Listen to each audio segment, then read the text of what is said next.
할렐루야. 오늘도 말씀을 사모하여 하루 시작하시는 주님의 교회 성도님들 사랑하고 축복합니다. 말씀 붙들고 생명의 삶을 사시는 하루가 되시길 바랍니다. 하나님의 말씀은 마태복음 15장 32절에서 39절 말씀입니다. 마태복음 15장 32절에서 39절입니다.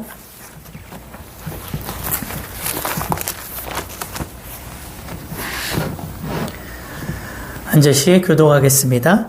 예수께서 제자들을 불러 이르시되 내가 무리를 불쌍히 여기노라. 그들이 나와 함께 있은지 이미 사흘임에 먹을 것이 없도다. 길에서 기진할까 하여 굶겨 보내지 못하겠노라. 제자들이 이르되 광야에 있어 우리가 어디서 이런 무리가 배부를 만큼 떡을 얻으리이까. 예수께서 이르시되 너희에게 떡이 몇 개나 있느냐. 이르되 7개와 작은 생선 2마리가 있나이다 하거늘. 예수께서 무리에게 명하사 땅에 앉게 하시고 떡 7개와 그 생선을 가지사 축사하시고 떼어 제자들에게 주시니 제자들이 무리에게 주매 다 배불리 먹고 남은 조각을 7 광주리에 차게 거두었으며 먹은 자는 여자와 어린이 외에 4,000명이었더라. 예수께서 무리를 흩어 보내시고 배에 오르사 마가단 지경으로 가시니라. 아멘. 본문은 예수님께서 떡 7개와 물고기 2마리로 4,000명을 먹이신 7병이어의 기적을 다루고 있습니다. 어떤 사람은 7병이어 기적을 5병이어 기적과 동일한 것을 봅니다. 그러나 이 두 기적 사건은 그 기적이 일어난 때와 장소와 상황 등이 모두 다른 완전히 별개의 사건이라고 볼 수가 있습니다. 5병이어 기적은 유대인들을 대상으로 갈릴리 호수 서쪽의 베세다 들판에서 일어난 사건이고 후에 일어난 7병이어 기적은 이방인들을 대상으로 갈릴리 호수 남동쪽의 데가볼리 광야에서 일어난 사건입니다. 이것은 곧 예수님의 구원은 유대인의 경계를 넘어 모든 민족에게 동일한 은혜가 주어지는 것임을 우리가 알 수가 있습니다. 32절을 보면요. 5병이어 기적 때와 마찬가지로 예수님은 무리를 불쌍히 여기시며 그들을 먹이기 원하셨습니다. 다 같이 32절을 읽어보겠습니다. 시작. 예수께서 제자들을 불러 이르시되 내가 무리를 불쌍히 여기노라. 그들이 나와 함께 있은지 이미 사흘임에 먹을 것이 없도다. 길에서 기진할까 하여 굶겨 보내지 못하겠노라. 자, 우리는 여기서 먼저 무리를 향한 예수님의 마음을 엿볼 수가 있습니다. 주님은 당신 앞에 나온 무리들의 필요에 대하여 둔감한 분이 아니셨습니다. 또 그들의 필요를 아시면서도 그것을 외면하지 않으시고 모른 척 하시는 그런 무책임한 분도 아니셨죠. 오히려 그들의 필요를 아시되 세세히 아시고 그 필요들을 인하여 그들을 불쌍히 여기셔서 항상 그 모든 필요들을 넉넉히 채워주시는 신실한 분이셨습니다. 그분은 누구든지 당신 앞에 나오기만 하면 그 인생을 완전하게 책임져 주시는 분이신 것이죠. 또 예수님께서는 우리의 영혼뿐만 아니라 육체에 대해서도 관심을 가지고 계시다는 사실입니다.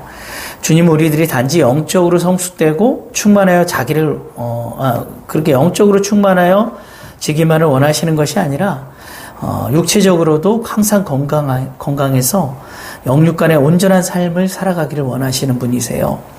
우리의 몸도 하나님이 주신 것이고 하나님의 뜻을 이루는 도구가 되고 또 성령이 거하시는 거룩한 하나님의 전이기 때문입니다. 제가 청년 때 집안이 재정적으로 많이 힘든 시기가 있었습니다.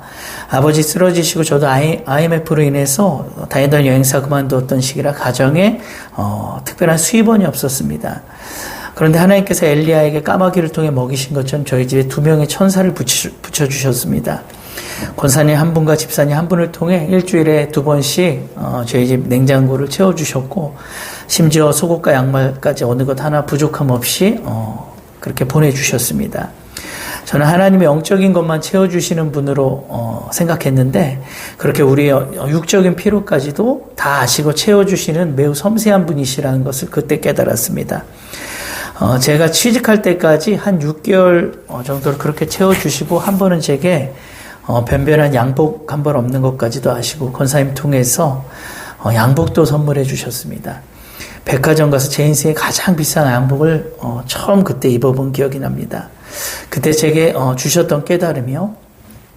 금송아지 사건의 주역이었던 아론을 제사장 삼으시고 머리부터 발끝까지 그에게 제사장복을 입혀주셨던 것을 알게 하셨습니다. 그것도 성막의 주요 재료가 그의 옷에 고스란히 들어있을 정도로 매우 고급스러운 재료로 옷을 만들어 주셨으니 아론 아마 그 옷을 입을 때마다 황송하고 많은 회개를 했을 것이라는 그런 생각이 들었습니다. 아담과 하와에게 짐승의 가죽으로 옷을 입혀주신 그 하나님께서 죄인들에게 계속해서 옷을 입혀주셨고 또 아들 예수님의 옷을 벗기시고 죽게 하심으로 우리에게는 의의 옷을 입혀주셨고 죄 대신 화관을 또 슬픔 대신 찬송의 옷을 입혀주신 것이죠.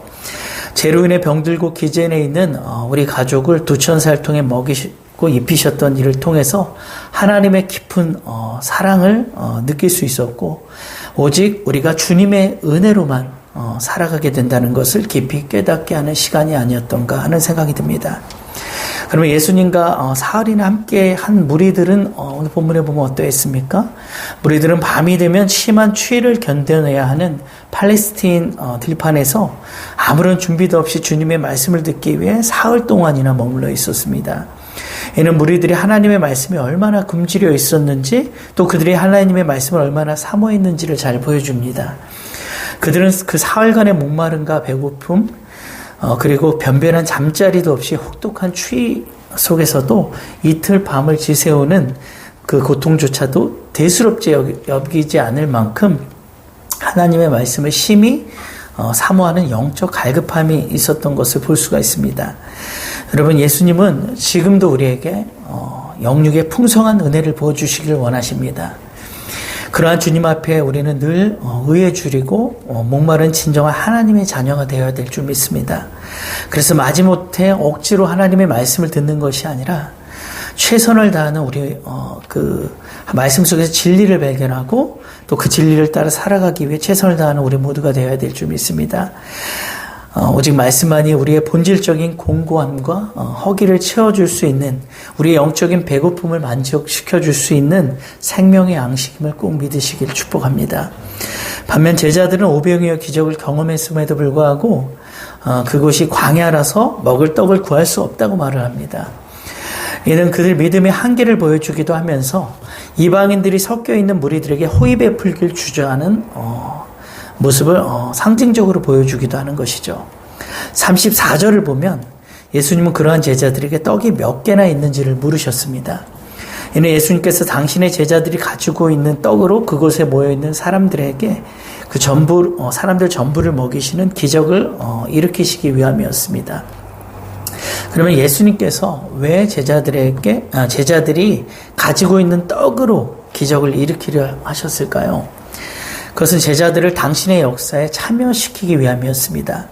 즉 주님은 당신 일에 일꾼들이 필요하기 때문이 아니라 오히려 제자들을 당신의 영광에 동참하도록 하기 위함이었던 것을 볼 수가 있습니다. 36절 후반부에 보면요. 축사하시고 예수님이 친히 무리들에게 나누어 주신 것이 아니라 제자들에게 주어서 제자들로 하여금 나눠주도록 그렇게 하셨습니다. 그것이 바로 앞으로 그들이 하게 될 복음 증거의 사명이었음을 우리가 또 알 수가 있습니다.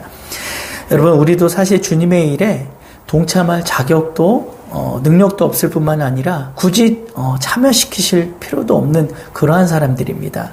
그럼에도 불구하고 동참케 하신 주님의 은혜에 우리가 감사하고 영광을 바라보면서 최선을 다해 복음 전도의 사명을 감당해야 될 줄 믿습니다.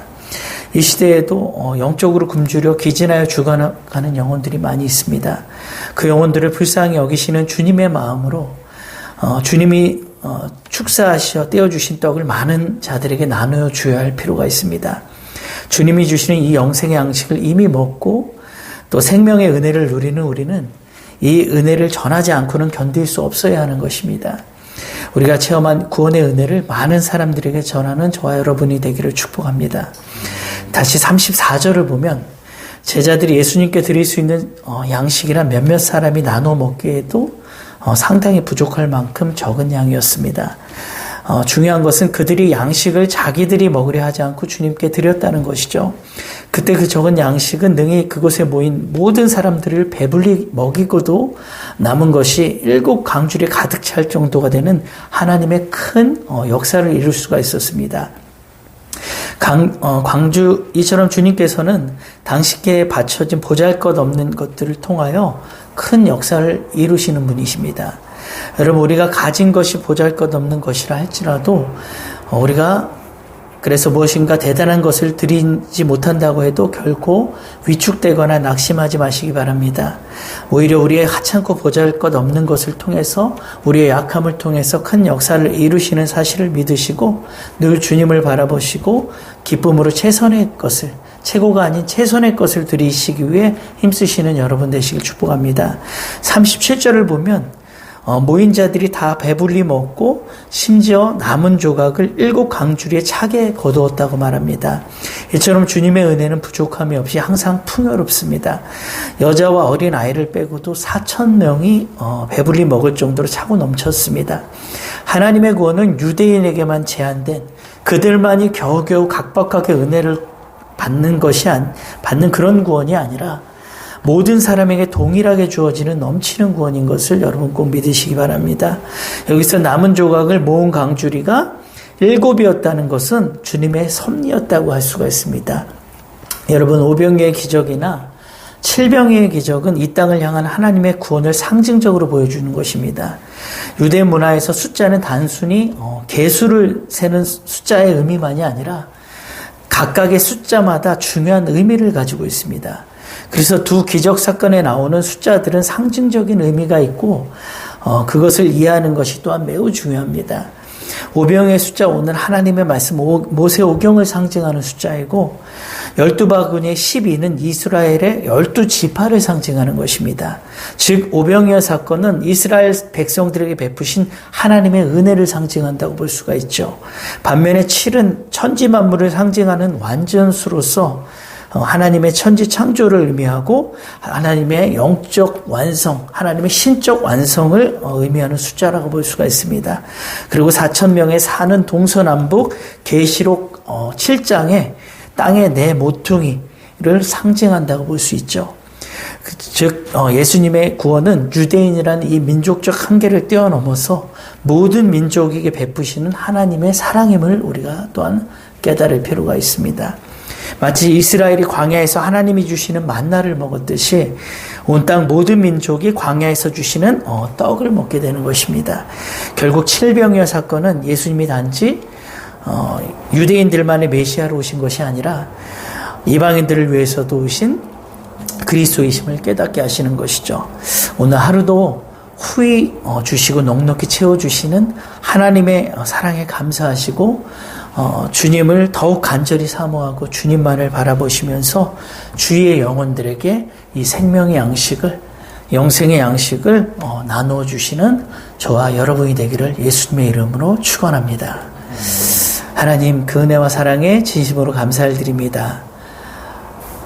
오늘도 이 7병의 기적 사건이 무엇을 의미하는지를 우리가 깊이 깨닫게 하시고 이 7병의 기적에 담긴 그 하나님의 비밀을 우리가 알므로 말미암아 우리에게 날마다 후히 주시고 넉넉히 채워주시는, 부족함 없이 풍요롭게 하시는 하나님의 은혜와 사랑을 깊이 깨닫는 하루가 되게 하시며 우리 또한 많은 영혼들에게 기진하여 죽어가고 있는 정말 하나님의 이 영혼의 양식이, 생명의 양식이 필요한 귀한 영혼들에게 우리가 또한 나누어 줄 수 있는 그러한 사명을 잘 감당할 수 있는 하루가 되게 하여 주시옵소서. 그리하여서 이 은혜를 우리만 누리는 것이 아니라 좀 믿지 않고 또 하나님을 불신하는 영혼들에게도 동일하게 이 은혜를 나누어 줄 수 있는 이 시대 하나님의 증인이 되게 도와주시옵소서.